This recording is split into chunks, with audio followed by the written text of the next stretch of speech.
have not brought myself to watch it yet. I've heard it's very good.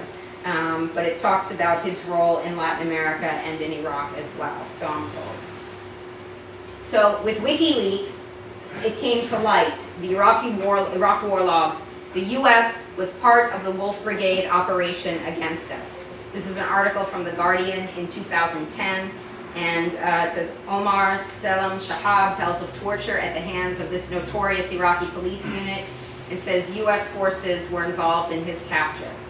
The Americans were there, said Shahab. They weren't just witnesses. They were part of the operation against us. So this is what is going on in Iraq in 2005. And basically this sectarian system is continued in 2006 under Nouri al-Maliki, who was then named prime minister to follow Ibrahim al-Jafari. At this time, in 2006, the second Lancet report came out, estimating 655,000 Iraqi deaths since 2003. So the system of sectarian militias continues through this time. So after a couple years of sectarian death squads, you're going to have a response to it. And in 2007, this is the estimated origin of the group Islamic State of Iraq, or ISI, in Mosul. So in 2007, there was originally the first Sunni extremist group was called Al-Qaeda in Iraq. It was alleged that Abu Musab al-Zarqawi was the head organizer of that group. And then came Islamic State of Iraq. This is now led by the guy we know as al-Baghdadi. I just read an article, and I don't know where the truth starts and the story begins, but apparently they met up in Afghanistan in the late 1990s. You all know our counterinsurgency operation, or our operations there.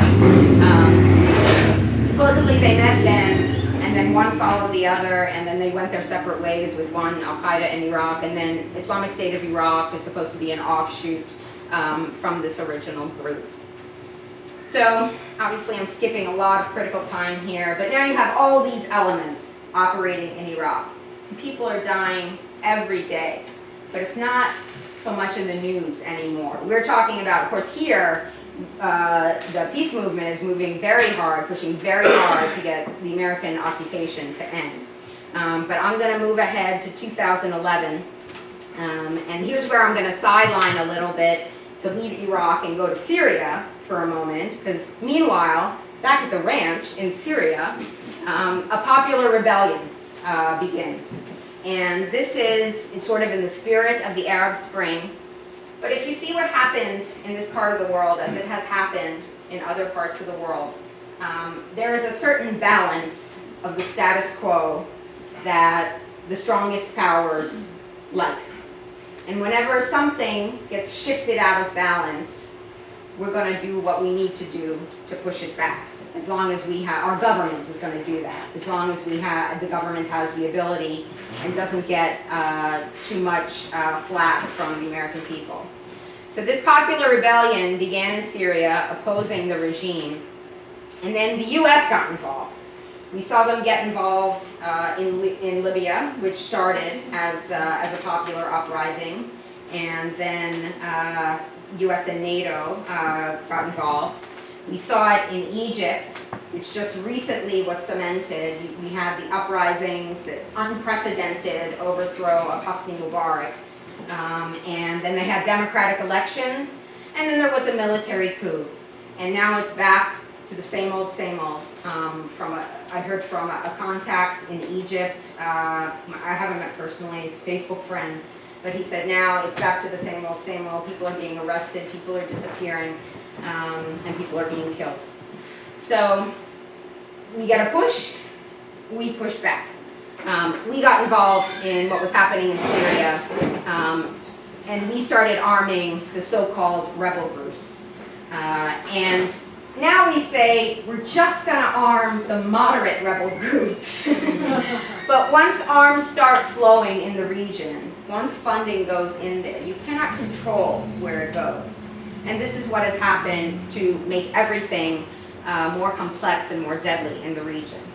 Now, over time, this part I'm still hashing through, but what started as Islamic State in Iraq, I don't know how this works logistically because there's a lot of desert between the cities in northern Iraq and the cities in Syria. But it's been said that some members crossed over, began when the rebel groups started to receive arms and funding. They became stronger and more powerful there, and then decided that we're not just going to be Islamic State of Iraq, we're going to be Islamic State of Iraq and Syria. And just to clarify, the two terms that we have for that group is because of the Arabic translation. It's Islamic State of Iraq and Al-Shams, which is Syria, or it's Islamic State of Iraq and the Levant, which is Greater Syria, which incorporates Lebanon as well. But it's all the same thing. And now we're just down to IS. We're down to Islamic State. So in 2012, once again, now you have this, this ongoing oppression from the government. This is when you also start to see a popular uprising in Iraq. They had started earlier, but they were crushed violently immediately. Now they have more masses of people, so they were not as easy to crush. Peaceful rallies against the Maliki government, predominantly in Anbar province, which is in the western part of the country, and in cities in the north. It was very small, but there were expressions of Shia and Kurdish support. Some delegations came from predominantly Kurdish areas and Shia areas. So these demonstrations started in December 2012. And they basically, I'm not going to go through this whole list, but I can email you the article that lists them. These are the protesters' demands. It's just 13 little things, like stop the death penalty. I'll highlight number 4, the abolition of the anti-terrorism laws, especially Clause 4, which has been used to target people. So these anti-terrorism laws, which have also come out in, I think they've been established in Libya, they've come out in Saudi Arabia. So if you're a woman and you try to drive, you could be arrested in Saudi Arabia under the anti-terrorism law. Now I know some men out there might say, well, that's justified. I'm just kidding. No, but this is the kind of ridiculousness. This is the blanket sort of martial law application that nobody's safe, that anybody can be targeted, and we charge you with terrorism, and you're going to get locked up. The other major issue is that many women were being locked up in prison without charge, and they were being raped there. And so in this culture, it's especially an issue of honor. And so the holding of all members of governmental, official, army, or security units who have committed crimes against dissidents, holding them accountable, this is their demand, especially those who have violated the honor of women in prisons. This was one of the top demands they had. They had enough of the government officials, the government militias, detaining women and raping them in prison. And these were not small demonstrations. You're talking mass demonstrations, thousands of people. This particular image is, let's see for just a second. This is from a city called Hawija. And what happened with these mass uprisings was eventually the government cracked down on them and cracked down violently.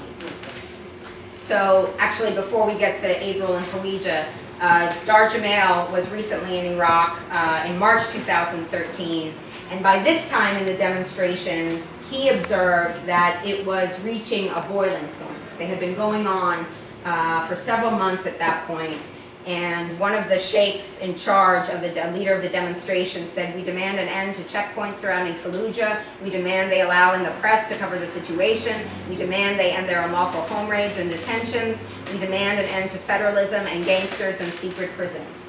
And as the months went on, there was more and more agitation, especially among the young people who have known nothing but occupation and brutality since they were born.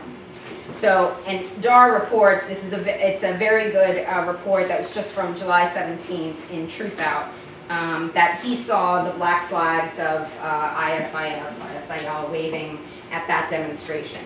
So this is now, they started December 2012, continuing through March. Then in April, there was a massacre in Hawija. There were about 4,000 people who were surrounded for 4 days by the Maliki army, cut off from food and water.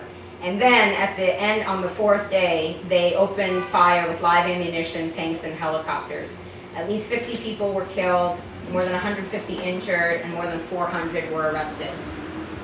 So again, this is an initial demonstration. You see the large numbers of people. It's a peaceful demonstration. And this is just an all too common image that we've seen from Iraq over the years. This was a result of the government's assault on demonstrators. So at this point, the leadership had had enough. And in April 2013, after this massacre, this is when plans began for an armed uprising. Now, what emerged at that time was, though they didn't announce themselves, but now we know, the General Military Council for Iraqi Revolutionaries, or GMCIR. This is when this group was established. They are mainly former Iraqi army officers from the Iraqi army under Saddam Hussein, and they're operating both inside Iraq and outside Iraq. And so they started preparing, and these guys, maybe some of them from the Iran-Iraq War, and from the resistance to the occupation to the US military, are pretty well versed in warfare. Meanwhile, the demonstrations have continued predominantly in Anbar province in the west, and then the cities in the north. And these are just some of the images. Most of these are from Fallujah, and this is they're doing it to get the message out to the west.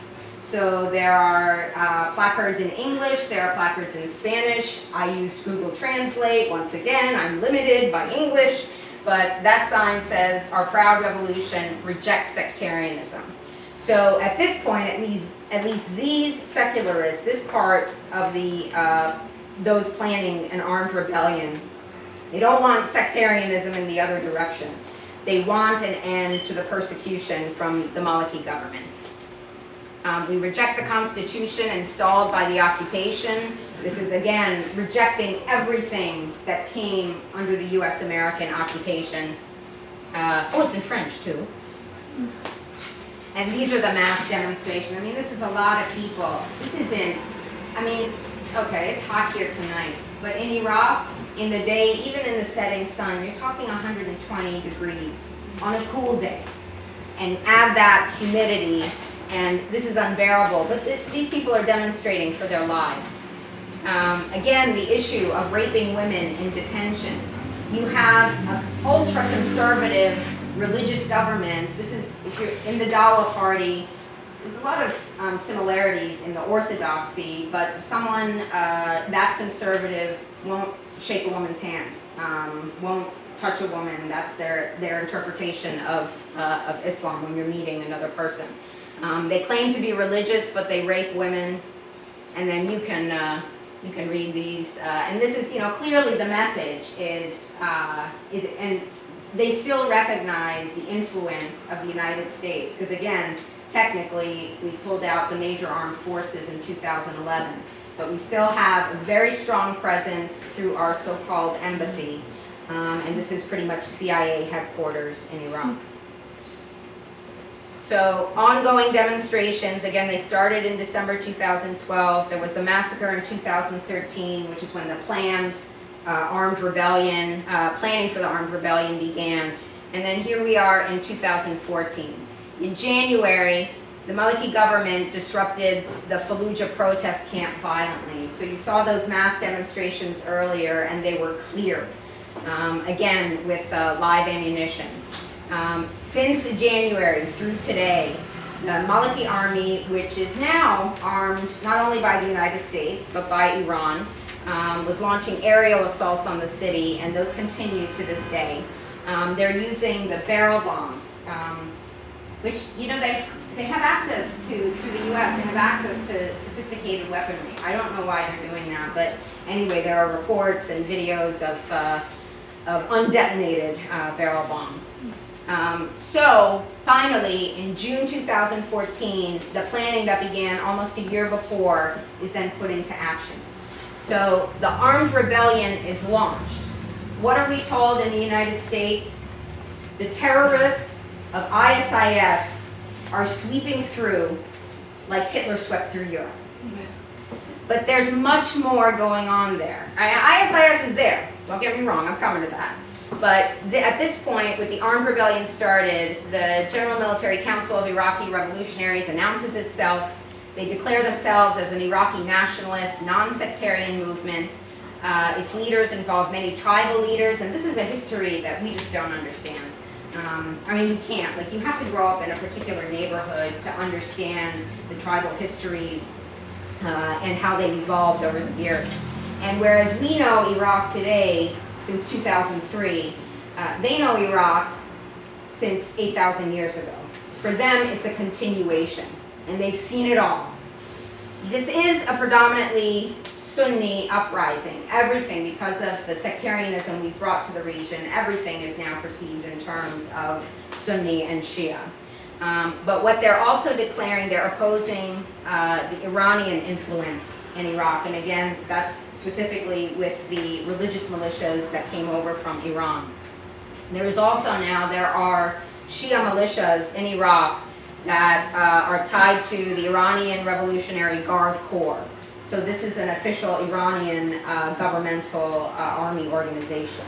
And they don't want it. Now, that history, you're going to go back centuries to go back and evaluate the history between Mesopotamia and Persia.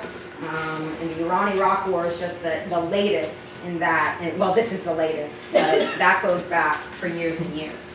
Their goal, as they declared, take Baghdad and get rid of Maliki. And there are multiple opposition groups involved. We're only hearing about the most frightening extremist element, but there are multiple groups involved. On the socio-political front, not the military front, there's Association of Muslim Scholars. As you might remember, I mentioned them with the boycott of the 2005 election. This is representing 3,000 mosques, and they're involved, they're connected to this uprising. For the armed wings, you have the umbrella of the General Military Council. Under that are the militias of the Awakening. You might remember from when Al-Qaeda in Iraq was getting too strong.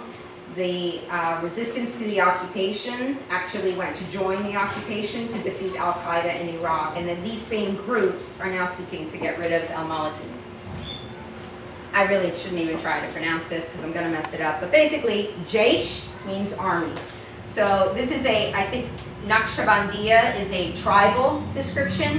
And this is many former Ba'athists who are members of this organization and this tribal organization.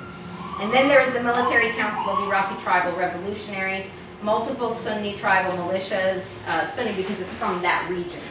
Oh, again, sorry. I meant to move that down there and take it out there, but you heard me already.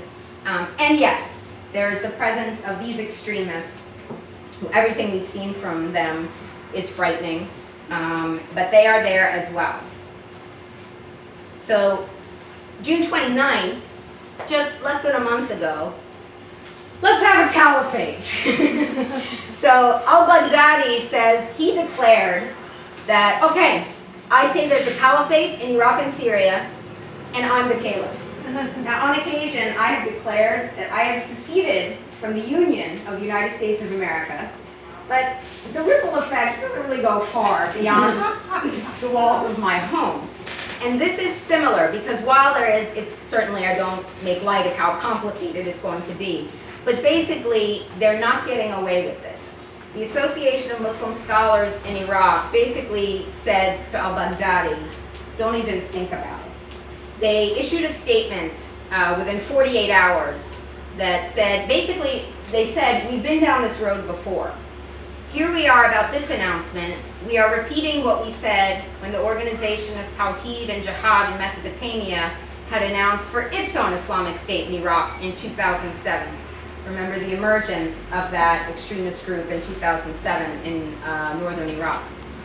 And that statement they're repeating is that any party that announces a state or emirate, whether an Islamic or non-Islamic state, under these conditions, it is not in the interest of Iraq and its unity now, and will be taken as a pretext to divide the country and harming the people.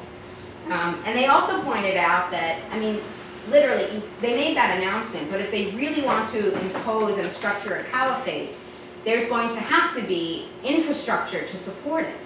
But they did not consult either the people of Iraq or Syria, or the influential people and elders there, again, looking at the tribal histories and who guides major decisions in the area. You didn't talk to them. So, and those are the people that you're going to have to get agreement with. Basically, I think the Association of Muslim Scholars was, you're going to have to talk to us if you want us to go along with you. And they said, we're not doing this. This is an effort to divide Iraq. So, should the U.S. go back into Iraq after all we've done for Iraq thus far? Well, the media, the mainstream media, is guiding us towards that. This is an article that appeared on July 16th, just a few days ago, for Iraq, debacle into Crete as forces walk into traps set by militants. So now we love the Iraqi army that we trained, and they were duped and they were attacked. So what the New York Times article says is that the debacle into Crete on Tuesday offered a vivid illustration of how badly the Iraqi military needs advisors. They need us. These poor people, they need us. There is also mention in the article that, oh, by the way, remember that guy from Tikrit, Saddam Hussein? Remember how much we hated him? And there's also coloring of all the occupation groups, which is a predominantly Sunni movement, as exclusively ISIS.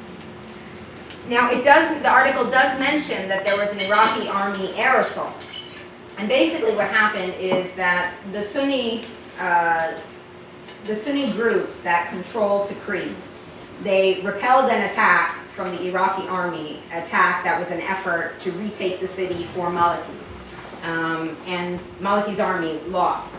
But what they said, and what the article says, is after pounding Tikrit with bombs on Tuesday and saying it would be a matter of hours before the Iraqi government reconquered it, the army and its supporters reached the police academy, etc., etc., etc. So, but there's no discussion of what happened with those bombings. You're bombing neighborhoods, and there's no discussion of the people on the ground who were injured and killed. The New York Times article portrays the bombing as a good thing. We're reconquering it. Never mind the women and children who are in their homes, and we don't know what happened. I still haven't heard any figures from what happened in Tikrit. Then the next part of the article says, just as they were about to reconquer the city, they said the doors of hell opened, said Ali, a soldier in the Iraqi army, in a tank division, who was at the hospital. The bullets rained on our heads from everywhere. The suicide bombers were throwing themselves from the windows and detonated themselves in the air. I mean, this is a very frightening pictorial. And I don't know what actually happened there.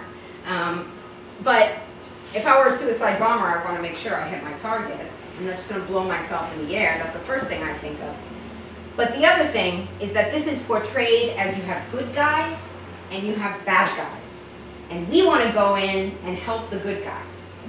Now, if the bad guys all look like this, it would be really easy to pick them out, and you could be like Lord of the Rings and have your elfin friend with his arrows and attack these orcs.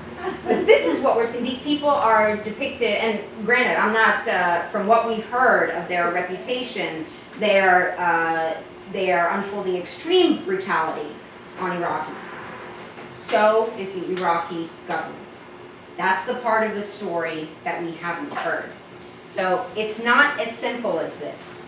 This is how, let me show you how complicated it is. ISIS is only one group, and there are various armed militias controlling neighborhoods and seeking greater control. And the news coming out of Mosul now is that it sounds like Islamic State is now entrenching itself deeper. They have declared that they want Christians to leave the city because they are non-believers. There was a report today that a church was bombed. I'm going to guess that was, I haven't seen confirmation, but I think that's probably accurate. The report of Christians being targeted, that makes the Western press. We have not done a damn thing for the Christians of Iraq since we showed up in 2003. They were targeted by sectarian militias as much as anybody else was. But we were on the side of the sectarian militias, so we didn't say anything. We certainly didn't report it in the New York Times. this is the breakdown of what Mosul looks like today. And the key is in English. I can't read these different. These are neighborhoods in Mosul. And the black is where Islamic State, now we're calling ISIS just IS, that is where IS is dominant. Okay, but these are people's neighborhoods. So-called because they're filled with neighbors and families and individual homes. So if the US military got a hold of this map, it might look really simple. Well, we just bomb here, here, and here, and here. You're going to kill so many people, just like we usually do, because that's the nature of modern warfare. 90% of the casualties of war are unarmed civilians. So we have nothing to offer, unfortunately, except more death and destruction. No US interference in Iraq, no advisors, no military, no arms, no funding. Very similar to the Iran-Iraq war when we fed both sides. We're feeding both sides now as well. I think it's a little bit of a waiting game to see who has the upper hand for the long run, and then we will back that side. Because ultimately, I don't believe Iraq could have defeated Iran without US backing and US help and satellite images. We'll see what happens, but this is my feeling on it. US intervention, we want to do the right thing, we want to be the good guys, but that's not what our government, that's not the government's agenda. So we need to just stop interfering. This is actually a picture from a demonstration that I think took place in the United States. But just let Iraqis sort it out. It's the cradle of civilization. I feel confident that the descendants of the people who established the basis of law, science, and medicine can probably throw something together on their own based on their culture, rich culture, and history. Thank you all so much for your time and bearing with me. That was longer than I thought it was, so thank you. I'm very grateful for you.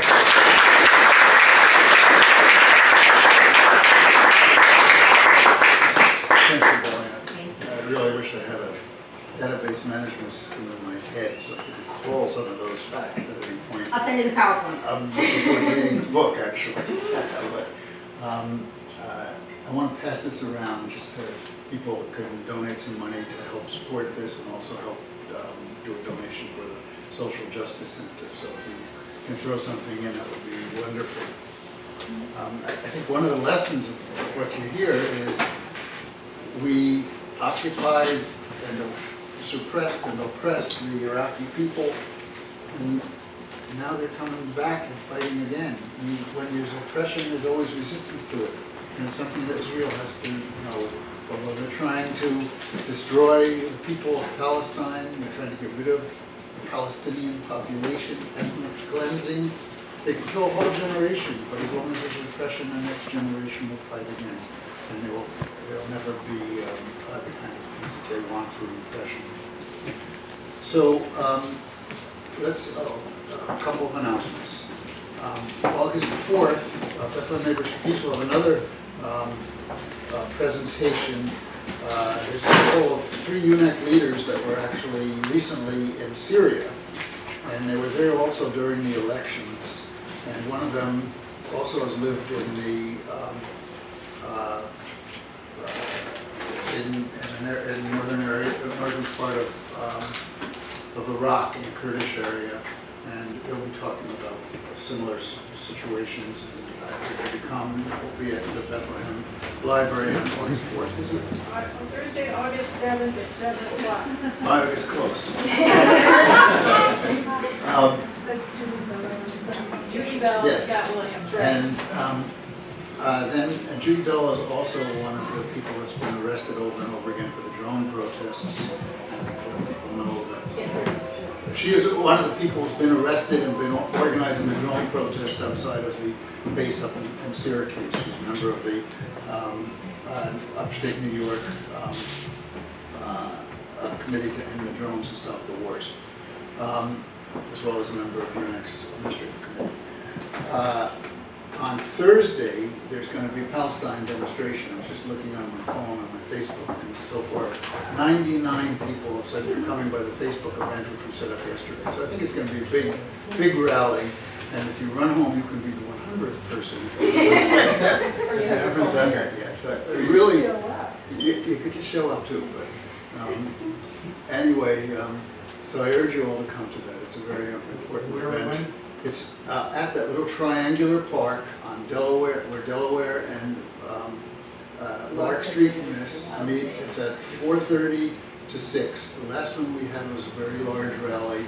And the interesting thing about it, where there were a lot of Palestinians, young Palestinians and Muslims that came with their face painted with the Palestinian flag, and they just showed such pride. It reminded me very much of the early days of the Black Liberation movement, when blacks said black is beautiful and fuck you if you don't.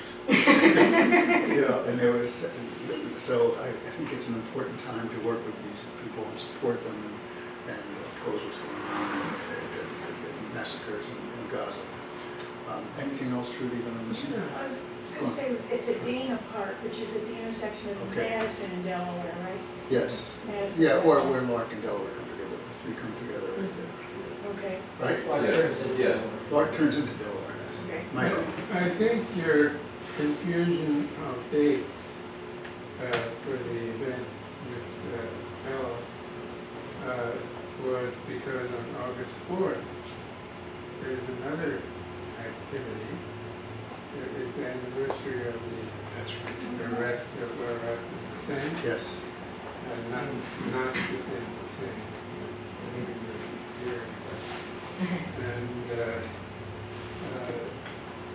I gather there's going to be Yes.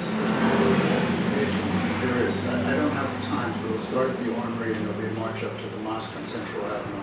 And it will come out in the emailings. It's early, I know. It's Yeah. like, God. And if you missed it yesterday, HBO had a wonderful presentation on this preemptive prosecution by the FBI of the Muslims, and focused on the case in Newburgh case, which had the same agent provocateur that was with the case up here in Albany, and you can see it on HBO Go or whatever now. But it's an important movie. It's only taken 10 years. Yeah. So anyway, let's have some discussion. If anybody wants to raise their hand and, oh, is there more? I'm just going to say, this Thursday night, the Schenectady Neighbors for Peace is showing the film The Strangest Dream at the Schenectady Public Library at 6:15. And then Wednesday, August 6th, Dan Wilcox is doing the reading of John Hirsch's Hiroshima again in Townsend Park, which will be right out here at 11 o'clock, and that's Wednesday, August 6th. And then don't forget the Kateri Peace Conference, Yes. August 15th and 16th. There's more information on our PNP website about all this stuff. Yes. What time's the August 7th at the Bethlehem Library? 7. That's Judy Bello and Scott Williams, and that's at 7 o'clock Thursday, August 7th at the Bethlehem Public Library. There's also the Schenectady Peace Walk on August 6th. Remember, that goes from Peace Pole to Peace Pole to Peace Supposed Pole. to be Hiroshima. Yes, yes. So, I don't have that. That's all I a lot have. of things we have to do. And also I'll be going down to New York and some other folks from here on Friday for a big rally in support of Palestinian people. If anybody would like to join me, let me know.